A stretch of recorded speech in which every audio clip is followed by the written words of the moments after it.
उसको प्यार कर, सांसों को आबाद कर ले मेरे मना। शिव बाबा को याद कर, जी भर उसको प्यार कर, सांसों को आबाद कर ले मेरे मना।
दीदार कर ले मेरे मना।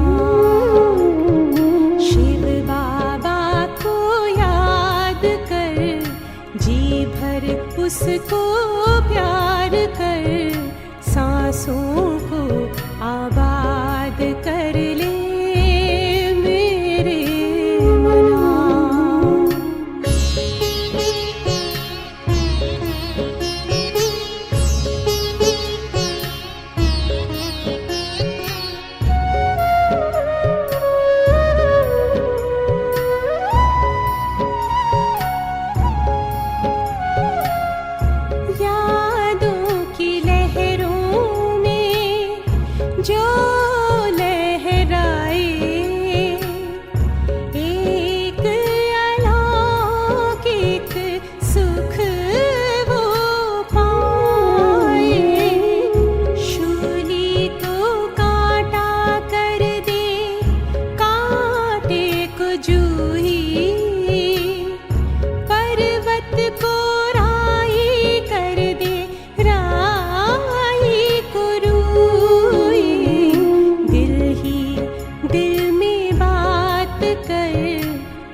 को तू आजाद कर ले मेरे मना। शिव बाबा को याद कर, जी भर उसको प्यार कर, सांसों को आबाद कर ले मेरे मना। सांसों को आबाद कर ले मेरे मना। सांसों को आबाद कर ले मेरे मना। ओम शांति। आज नवरात्रों का 9वां दिन है, जिस दिन देवी के संपूर्ण स्वरूप माँ सिद्धिदात्री की पूजा की जाती है। और बहुत सारे लोग आज के दिन घर में कन्या पूजन भी करते हैं। कहीं अष्टमी को करते हैं तो कहीं नवमी को भी करते हैं। परंतु वास्तविकता में जो संपूर्ण स्वरूप है माँ का, जिसमें देवी माँ के हाथों में सर्व अलंकार सुशोभित दिखाते हैं, जिस स्वरूप में माता ने सब विकृतियों पर, जिसे दैत्य के रूप में दिखाते हैं, उन पर विजय प्राप्त की, तो ऐसा विजयी स्वरूप, ऐसा अलंकारी स्वरूप वास्तव में शिव बाबा अभी हमको बनाते हैं। अभी ही हमको स्वदर्शन चक्र का, गदा का, कमल का, शंख का, यथार्थ ज्ञान मिलता है, हमारे भीतर ये स्वदर्शन चक्र सदा बुद्धि में फिरता रहता है। हम ही ज्ञान का शंखनाद बजाते हैं, हम ही गृहस्थ में रहते कमल पुष्प समान पवित्र बनते हैं।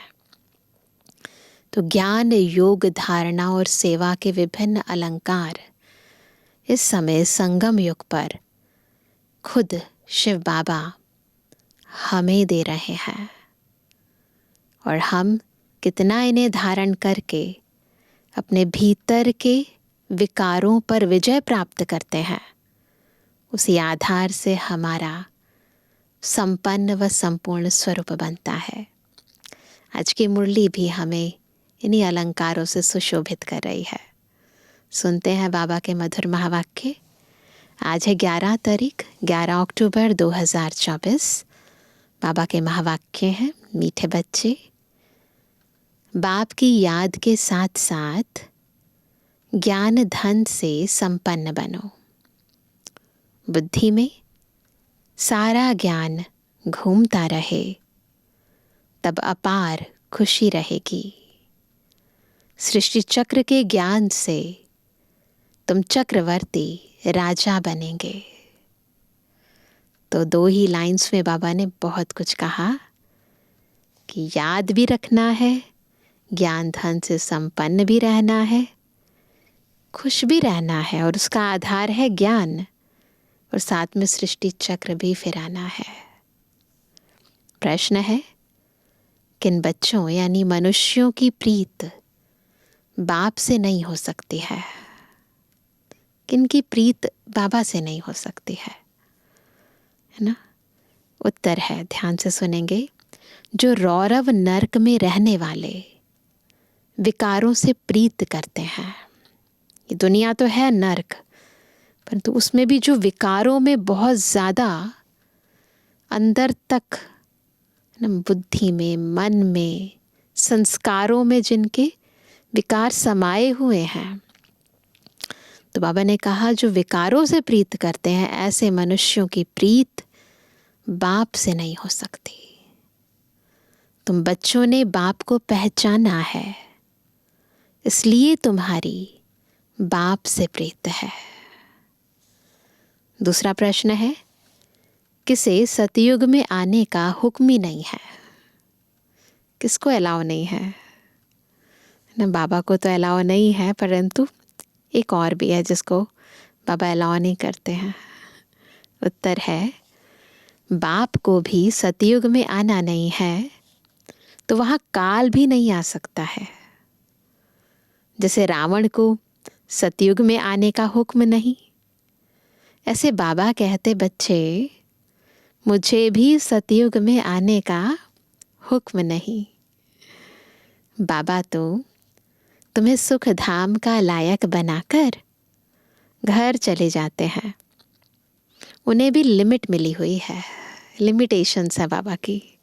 सतयुग में नो एंट्री। ओम शांति।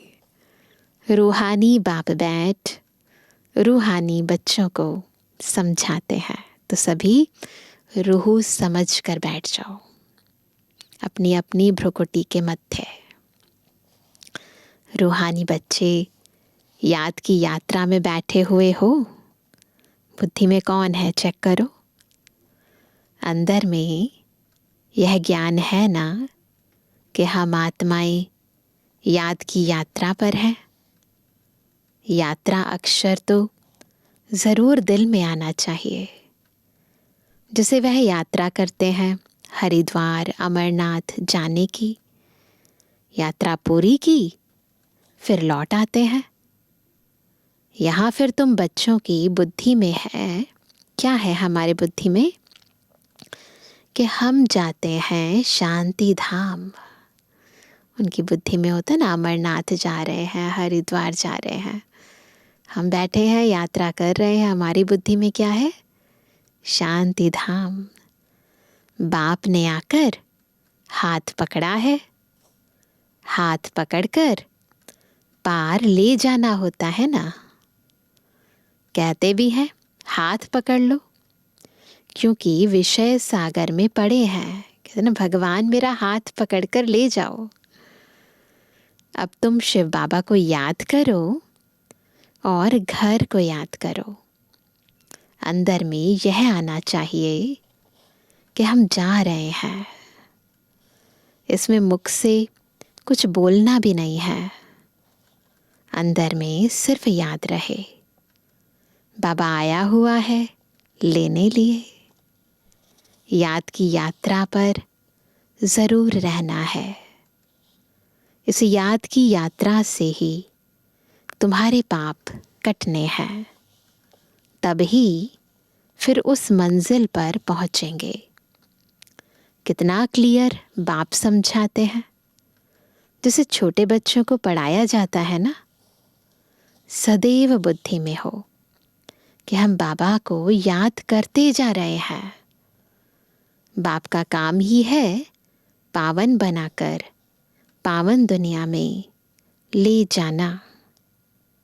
बच्चों को ले जाते हैं, आत्मा को ही यात्रा करनी है। कौन है बाबा के बच्चे? परम आत्मा के बच्चे, आत्माएं। तो आत्माओं को ही ले जाते हैं। हम आत्माओं को बाप को याद कर घर जाना है। घर पहुँचेंगे, फिर बाप का काम पूरा हुआ। एक बार यह बाबा हमें लेकर चले गए परम धाम में, बाबा का काम पूरा हुआ। बाप आते ही हैं पतित से पावन बनाकर घर ले जाने। यही बाबा का काम है। पावन बन गए, शांति धाम पहुँच गए, बाबा का काम खत्म। पढ़ाई तो यहाँ ही पढ़ते हैं। भल घूमो फिरो, कोई भी काम काज करो, बुद्धि में यह याद रहे, योग अक्षर में यात्रा सिद्ध नहीं होती है। योग सन्यासियों का है। वह तो सब है मनुष्यों की मत। आधा कल्प तुम मनुष्य मत पर चले हो। जैसा मनुष्यों ने कहा वही उसी अनुसार चल पड़े। उन्होंने हठ योग सिखाया, हमें लगा यही योग है। आधा कल्प दैवी मत पर चले थे। अभी तुमको मिलती है, मनुष्य मत को भी देख लिया, दैवी मत को भी देख लिया। अभी हमें कौन सी मत मिलती है? ईश्वरीय मत। योग अक्षर नहीं कहो, क्या कहना है? याद की यात्रा कहो। आत्मा को यह यात्रा करनी है। वह होती है जिस्मानी यात्रा, बॉडी से करते हैं ना, शरीर के साथ जाते हैं। इसमें तो शरीर का काम ही नहीं, बॉडी का कोई यूज़ नहीं है इसमें। आत्मा जानती है हम आत्माओं का वह स्वीट घर है। बाप हमको शिक्षा दे रहे हैं जिससे हम पावन बनेंगे। याद करते करते तमु प्रधान से सतु प्रधान बनना है। यह है यात्रा। हम बाप की याद में बैठते हैं क्योंकि बाबा के पास ही घर जाना है। इसीलिए बाबा के साथ पास बैठते हैं, बाबा को याद करते हैं, क्योंकि बाबा के साथ घर जाना है ना। जिसके साथ जाना है वो याद तो होना चाहिए ना बुद्धि में। याद एक तरह से बुद्धि का साथ है, बाबा का हाथ है। बाप आते ही है पावन बनाने, सो तो पावन दुनिया में जाना ही है। बाप पावन बनाते हैं, फिर नंबरवार पुरुषार्थ अनुसार तुम पावन दुनिया में जाएंगे। यह ज्ञान बुद्धि में रहना चाहिए। हम याद की यात्रा पर हैं। हमको इस मृत्यु लोक में लौट कर नहीं आना है। बाबा का काम है हमको घर तक पहुंचाना। बाबा रास्ता बता देते हैं। अभी तुम तो मृत्यु लोक में हो, फिर अमर लोक नई दुनिया में होंगे। बाप लायक बनाकर ही छोड़ते हैं। सुख धाम में बाप नहीं ले जाएंगे। इनकी लिमिट हो जाती है घर तक पहुंचाना। है ना। सुख धाम में बाबा नहीं लेकर जाएंगे, वहाँ तो ऑटोमेटिकली हम आत्माएं आएंगी। बाकी बाबा जो है सुख धाम में ना आते हैं ना ले जाते हैं। ये सारा ज्ञान बुद्धि में रहना चाहिए, पता होना चाहिए बाबा क्या करते हैं और कहाँ नहीं आ पाते हैं। सिर्फ बाप को याद नहीं करना चाहिए, साथ में ज्ञान भी चाहिए, फुल नॉलेज होनी चाहिए। ज्ञान से तुम धन कमाते हो ना, इस सृष्टि चक्र की नॉलेज से तुम चक्रवर्ती राजा बनते हो। नॉलेज होती है, पता है बुद्धि में सुख धाम कहाँ है, शांति धाम कहाँ है, कैसे हम जाते हैं ना, कैसे हम सतयुग में आते हैं, कैसे द्वापर युग में आते हैं, कौन कौन से हमारे स्वरूप हैं, तो चक्रवर्ती राजा बन जाते हैं। तो याद तो करना है, परंतु ये ज्ञान भी यथार्थ रीति बुद्धि में रहना चाहिए। बुद्धि में ये ज्ञान है, इसमें चक्कर लगाया है, फिर हम घर जाएंगे, फिर नए सिर चक्र शुरू होगा। यह सारा ज्ञान बुद्धि में रहे तब खुशी का पारा चढ़े। सारा ज्ञान बुद्धि में रहना चाहिए। बाप को भी याद करना है, शांति धाम सुख धाम को भी याद करना है। 84 का चक्र अगर याद नहीं करेंगे तो चक्रवर्ती राजा कैसे बनेंगे ना। अगर 84 का चक्र याद नहीं करेंगे तो बाबा कहते चक्रवर्ती राजा कैसे बनोगे। सिर्फ एक को याद करना तो सन्यासियों का काम है, क्योंकि वह इनको जानते नहीं है, ब्रह्म को ही याद करते हैं। बाप तो अच्छी रीति बच्चों को समझाते हैं। याद करते करते ही तुम्हारे पाप कट जाने हैं। पहले तो घर जाना है, ये है रूहानी यात्रा। गायन भी है, चारों तरफ लगाए फेरे फिर भी हरदम दूर रहे, अर्थात बाप से दूर रहे।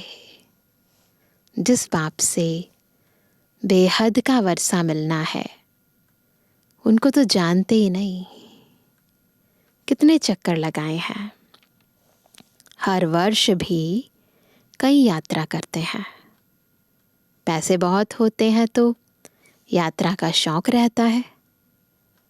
यह तो तुम्हारी है रूहानी यात्रा। यहाँ ना धन की ज़रूरत है, न शारीरिक मेहनत की ज़रूरत है। तुम्हारे लिए नई दुनिया बन जाएगी, फिर तो नई दुनिया में ही आने वाले हो, जिसको अमर लोक कहा जाता है। वहाँ काल होता नहीं जो किसको ले जाए।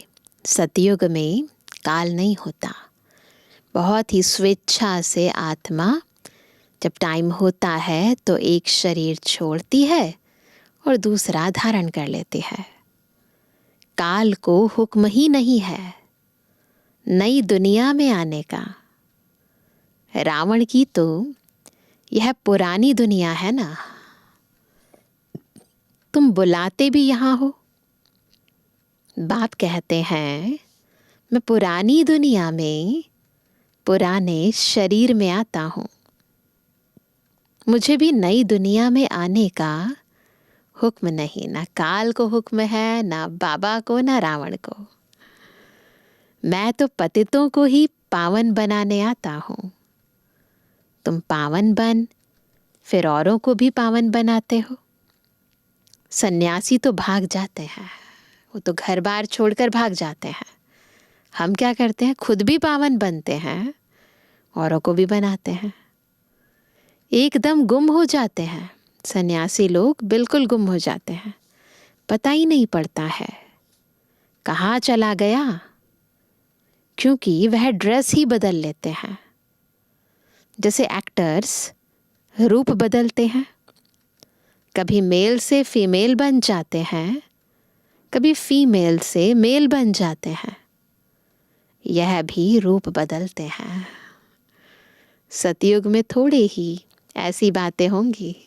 सतयुग में ये संन्यास धर्म इत्यादि कुछ होता ही नहीं है। बाप कहते हैं हम आते हैं नई दुनिया बनाने। आधा कल्प तुम बच्चे राज्य करते हो, फिर ड्रामा प्लान अनुसार द्वापर शुरू होता है। देवताएं वाम मार्ग में चले जाते हैं। उन्होंने बहुत गंदे चित्र भी जगन्नाथपुरी में है। जगन्नाथपुरी में टेम्पल में वहाँ जो चित्र बने हुए हैं उन पे बहुत ही गंदे देवताओं के चित्र बनाए हैं, विकारी। जगन्नाथ का मंदिर है। यूं तो उनकी राजधानी थी, जो खुद विश्व के मालिक थे। वह फिर मंदिर में जाकर बंद हुए। उनको काला दिखाते हैं। वहाँ जो देवी देवताओं के चित्र हैं उनका रंग काला दिखाया है। इस जगन्नाथ के मंदिर पर तुम बहुत समझा सकते हो और कोई इनका अर्थ समझा नहीं सकते। देवता ही पूज्य से पुजारी बनते हैं। वह लोग तो हर बात में भगवान के लिए कह देते, आपे ही पूज्य, आपे ही पुजारी। तो इसका यथार्थ अर्थ क्यों काला दिखाया है, क्यों ऐसे चित्र बनाए हैं, हम बता सकते हैं। आप ही सुख देते हो, आप ही दुख देते हो। बाप कहते हैं मैं तो किसको दुख देता ही नहीं हूँ। यह तो समझ की बात है। बच्चा जन्मा तो खुशी होगी, बच्चा मरा तो रोने लग पड़ेंगे, कहेंगे भगवान ने दुख दिया। अरे यह अल्पकाल का सुख दुख तुमको रावण राज्य में ही मिलता है। मेरे राज्य में, बाबा का राज्य है, वहां पर तो दुख होता ही नहीं ना। तो बाबा के राज्य में तो दुख की बात ही नहीं होती। सतयुग को कहा जाता है अमर लोक। इनका नाम ही है कंट्रास्ट। क्या कहते हैं? मृत्यु लोक। अकाले मर पड़ते हैं। वहां तो बहुत खुशियां मनाते हैं। आयु भी बड़ी रहती है। बड़े में बड़ी आयु 150 वर्ष की होती है। यहाँ भी कभी कभी ऐसे कोई की होती है, परंतु यहाँ तो स्वर्ग नहीं है ना। कोई शरीर को बहुत संभाल से रखते हैं तो आयु बड़ी भी हो जाती है। फिर बच्चे भी कितने हो जाते हैं, परिवार बढ़ता जाता है, वृद्धि जल्दी होती है। जैसे झाड़ से टाल टालियां निकलती हैं, 50 टालियां और उनसे और 50 निकलेंगी। ब्रांचेस होती हैं, फिर और सब ब्रांचेस होती है, फिर उनकी भी ब्रांचेस होती हैं। कितना वृद्धि को पाते हैं। यहाँ भी ऐसे है। इसलिए इनका मिसाल बड़ के झाड़ से देते हैं, बनियान ट्री से। सारा झाड़ खड़ा है, फाउंडेशन है नहीं। जो ग्रेट बनियान ट्री है कोलकाता में बोटानिकल गार्डन में, उसका एग्जाम्पल देते हैं, जिसका थुर नहीं है ना। तो इसलिए बाबा ने कहा यहाँ भी झाड़ खड़ा है परंतु फाउंडेशन है नहीं। यहाँ भी आदि सनातन देवी देवता धर्म का फाउंडेशन है नहीं। कोई को पता ही नहीं देवताएं कब थे। वह तो लाखों वर्ष कह देते हैं। आगे तुम कभी ख्याल भी नहीं करते थे। बाप ही आकर यह सब बातें समझाते हैं। तुम अभी बाप को भी जान गए हो और सारे ड्रामा के आदि मध्य अंत ड्यूरेशन आदि सबको जान गए हो। नई दुनिया से पुरानी, पुराने से नई कैसे बनती है यह कोई नहीं जानते। अभी तुम बच्चे याद की यात्रा में बैठते हो। यह यात्रा तो तुम्हारी नित्य चलनी है ना, नित्य चलती है, खत्म ही नहीं होती। घूमो फिरो, परंतु इस याद की यात्रा में रहो। यह है रूहानी यात्रा। तुम जानते हो, भक्ति मार्ग में हम भी उन यात्राओं पर जाते थे। बहुत बार यात्रा की होगी। जो पक्के भक्त होंगे, बाबा ने समझाया है, एक शिव की भक्ति करना वह है अव्यभिचारी भक्ति। फिर देवताओं की होती है, फिर 5 तत्वों की भक्ति करते हैं। तो भक्ति भी पहले अव्यभिचारी फिर व्यभिचारी हो जाती है।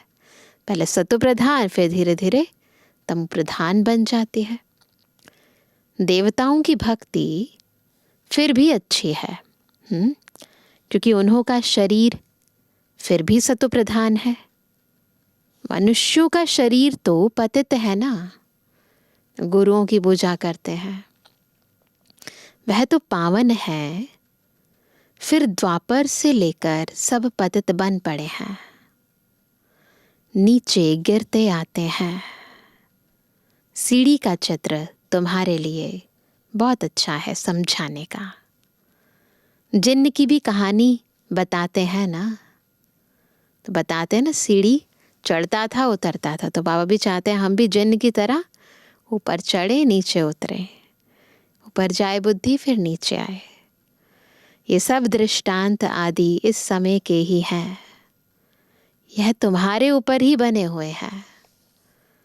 भ्रमरी का मिसाल भी तुम्हारा है, जो कीड़ों को आप समान ब्राह्मण बनाते हो। यहाँ के ही सब दृष्टांत हैं। तुम बच्चे पहले जिस्मानी यात्रा करते थे, अभी फिर बाप द्वारा रूहानी यात्रा सीखते हो। यह तो पढ़ाई है ना, पढ़ाई भी है यात्रा भी है, पर तो दिखाई नहीं देती है। भक्ति में देखो क्या क्या करते हैं। सबके आगे माथा टेकते रहते हैं, हाथ जोड़ते हैं, माथा टेकते हैं, पूजा करते हैं। एक के भी ऑक्यूपेशन को नहीं जानते। हिसाब किया जाता है ना, सबसे जास्ती जन्म कौन लेते हैं, फिर कम होते जाते हैं। यह ज्ञान भी अभी तुमको मिलता है। तुम समझते हो बरोबर स्वर्ग था। भारतवासी तो इतने पत्थर बुद्धि बने हैं, उनसे पूछो स्वर्ग कब था, तो लाखों वर्ष कह देंगे। अभी तुम बच्चे जानते हो हम विश्व के मालिक थे, कितने सुखी थे। अब फिर हमको बैगर टू प्रिंस बनना है। दुनिया नए से पुरानी होती है ना, दुनिया भी परिवर्तन होती है। तो बाबा कहते हैं मेहनत करो। बैगर से प्रिंस बनना है ना, तो मेहनत करनी पड़ेगी।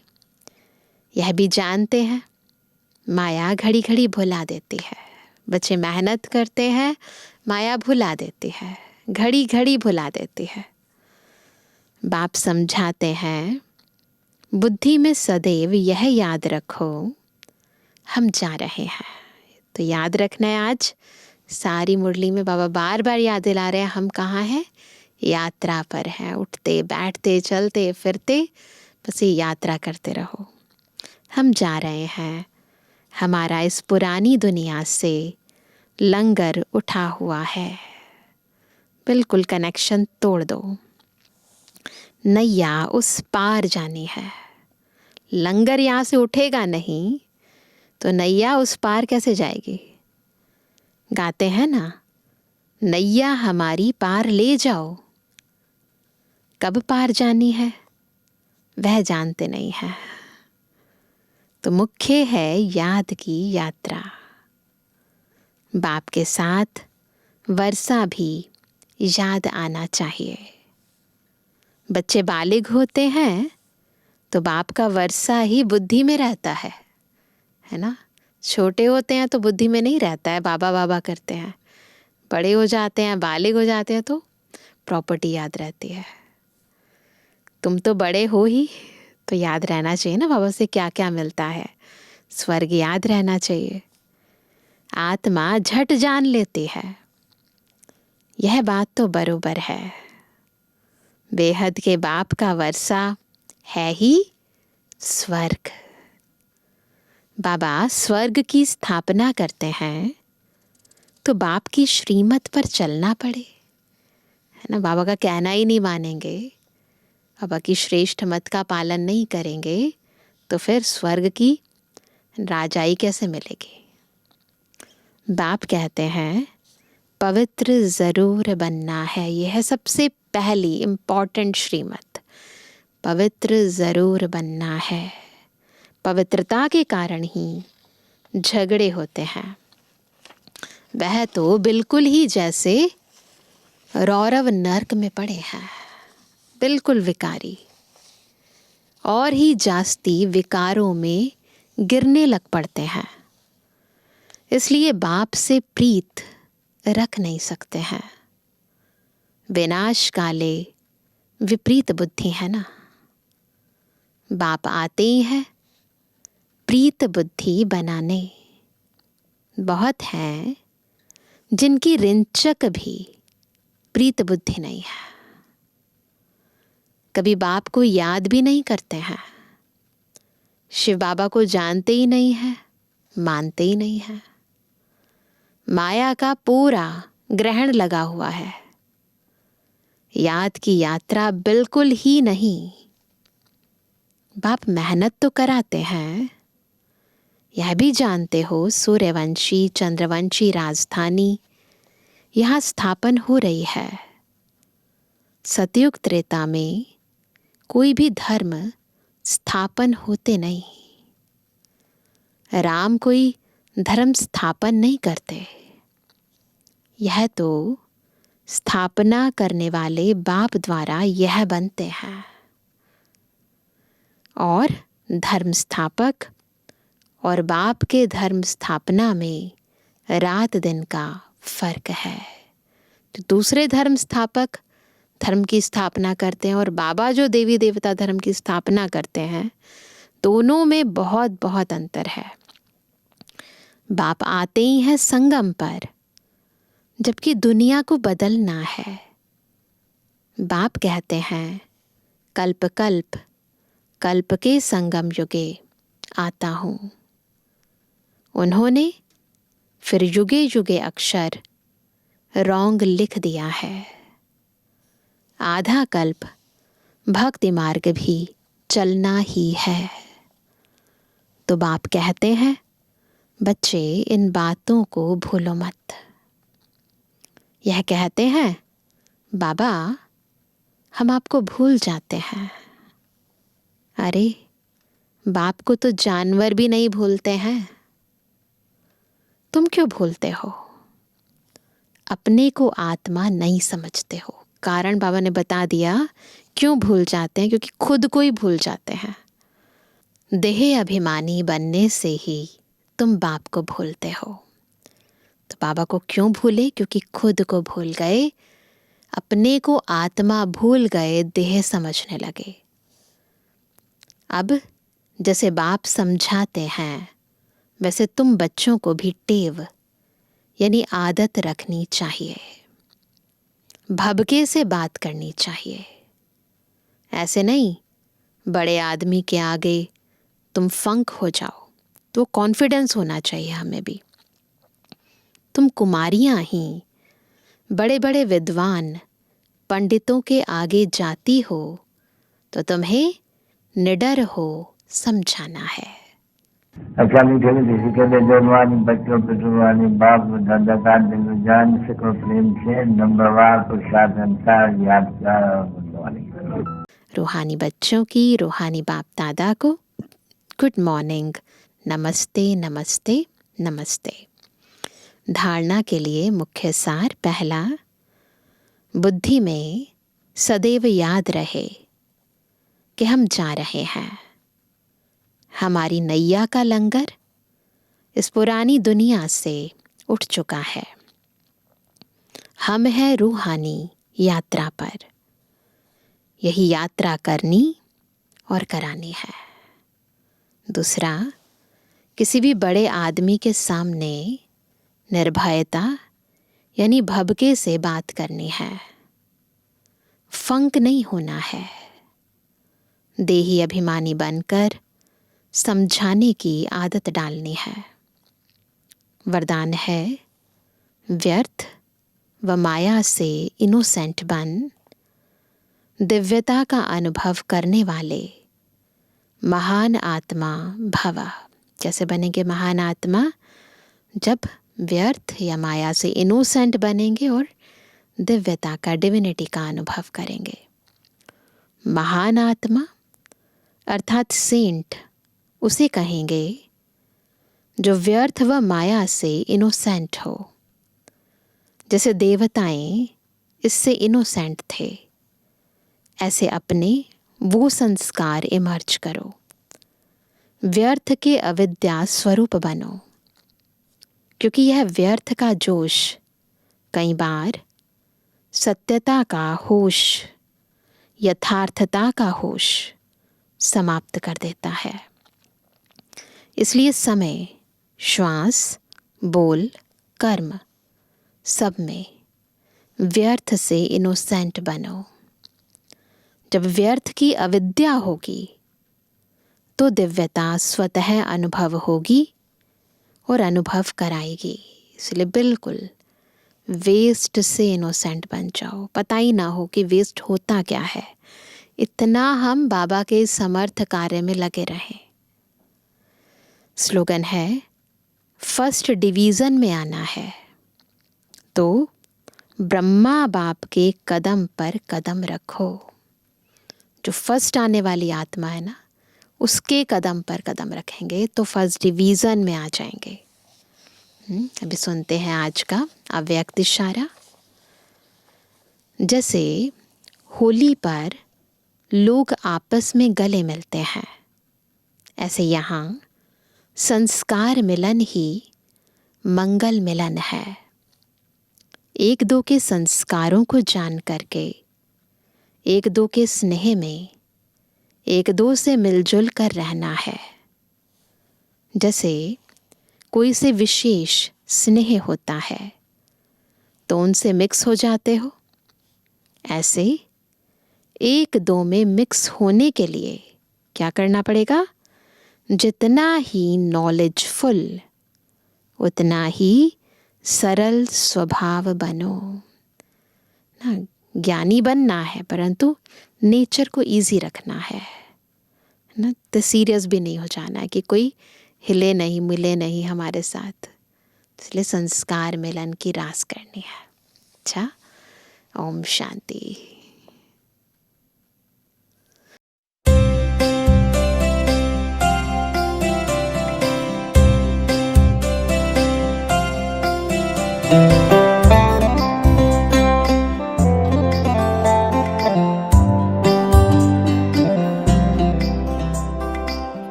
मुझसे दूर किए था, ये मैं मेरा ही मुझको तुझसे दूर किए था। जाने गुरूर था क्यों मुझको जो मगरूर किए था। जाने गुरूर था क्यों मुझको जो मगरूर किए था। निगाह पर डाटा रब को निगहबां पाया। निगाह पर डाटा रब को निगहबां पाया। आईना साफ किया, साफ नजर में आया।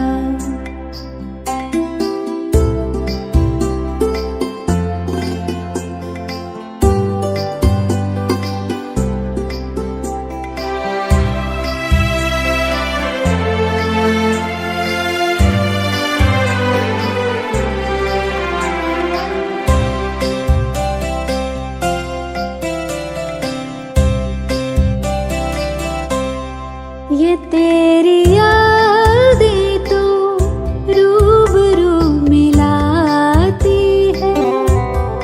ये तेरी यादें तो रूबरू मिलाती है। देखूं तुझे तो बड़ा रूह सुकून पाती है। देखूं तुझे तो बड़ा रूह सुकून पाती है। कभी न मैं तन्हा रब को रहनुमा पाया। कभी न मैं तन्हा रब को रहनुमा पाया। आईना साफ किया, साफ नजर तू आया। आईना साफ किया, साफ नजर में आया। जो मैं को साफ किया, साफ नजर तू आया। रब को मेहरबां पाया। आईना साफ किया, साफ नजर तू आया। रब को मेहरबां पाया। रब को निगहबां पाया। रब को रहनुमा